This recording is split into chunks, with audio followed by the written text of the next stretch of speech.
This is the fifth and final video focusing on the business management IA, which will focus on actually writing the IA. Note that most of what is in this video is not prescribed by the IB, but instead are recommendations based on what examiners look for when assessing the BMIA. For one-to-one support on any part of the IA, feel free to get in touch with us via our email or WhatsApp, which are linked in the description box below. You're also welcome to submit your IA for examiner feedback at any point, which you can do so through our website, Diplomaly.org. The first part of your IA should be the introduction. In the introduction, you want to provide a brief outline of, number one, your business and your operation. This can include a couple of sentences on who the firm is, its history, what it does, and an introduction of the business event you will be discussing in your IA. Number two, the definition of your key concept in the context of your research question. Now, our recommendation here is for you to try to come up with a definition of your key concept that links well to what is going on in your business event, rather than simply using a textbook definition. This will show to your examiners that you are thinking about how your key concept applies specifically for your IA. And number three, the various TTTs, or tools, theories, and techniques that you intend to apply in the context of your IA. A simple roadmap of what these TTTs are and how you're going to use them will be sufficient. While there's no formal structural requirement by the IB for the introduction, there are aspects that examiners tend to look for when reading an introduction, as they will give them a better understanding of what you will be focusing on in your IA, and your chosen approach to answer your own research question. This section would be around 200 to 250 words. The next important part of your IA should be the analysis section. This should be the overwhelmingly majority of your IA, and we recommend it to be at least 1,200 words out of the maximum 1,800 word limit of the IA. In your analysis section, you want to provide the various arguments in answering your research question. A few things to remember here. Firstly, consistently integrate the key concept in your analysis. We see many students who dedicate a section to the integration of key concepts at the end of the analysis, which is typically not sufficient if you're really aiming for a level 7. You should constantly look for ways in which to integrate your key concept throughout the IA. You can also bold the key concept word to highlight to the examiner where you use this word. At a minimum, it will highlight to them that you understand this requirement and are making an attempt to integrate the key concept. Secondly, use clear subsections in your IA to denote different arguments.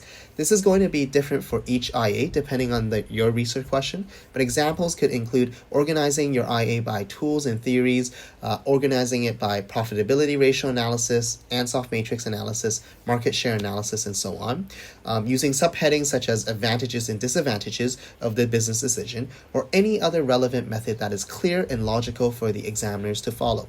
Again, there is no one prescribed method that you should be following. You can be awarded full marks for any structure that you make for your arguments as long as they are clear and logical. Each IA will have multiple different acceptable structures. And number three, be very careful in writing an overly descriptive IA. We see lots of students who do a great job in conducting research and understanding their topic very well. However, in doing so, they end up writing an IA that describes and lists various factors relating to the research question without actually analyzing them. We call this storytelling, where there is an overemphasis on recounting of facts and details and not enough focus on the analysis.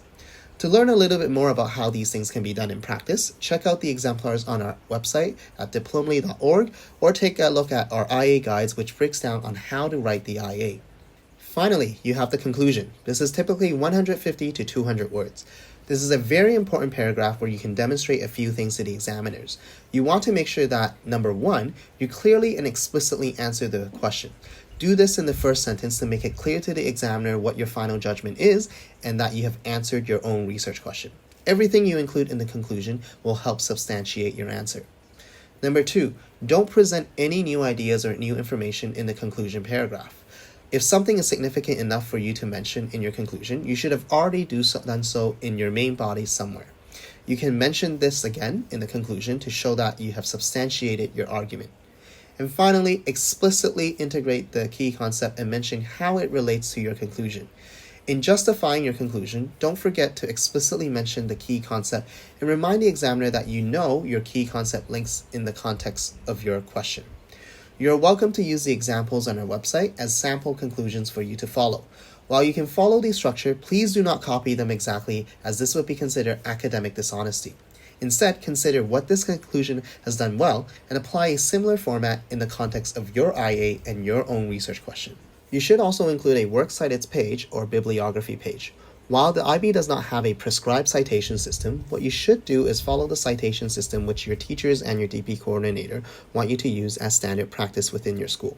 We recommend you have 2 separate works cited or bibliographies, one for the supporting documents and one for everything else that is included in your IA.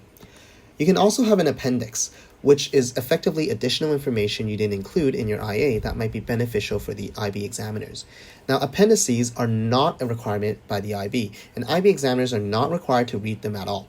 If you use it effectively, the appendix section can be used to show extra information pertaining to your analysis in the main body of your IA.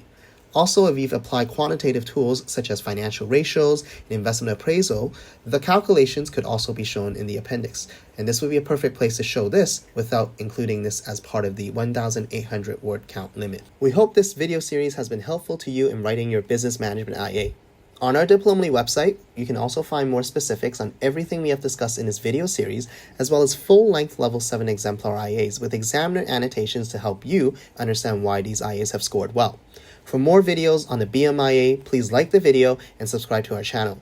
Feel free to let us know if you have any questions about the BMIA in the comment section below. And best of luck with writing your IA.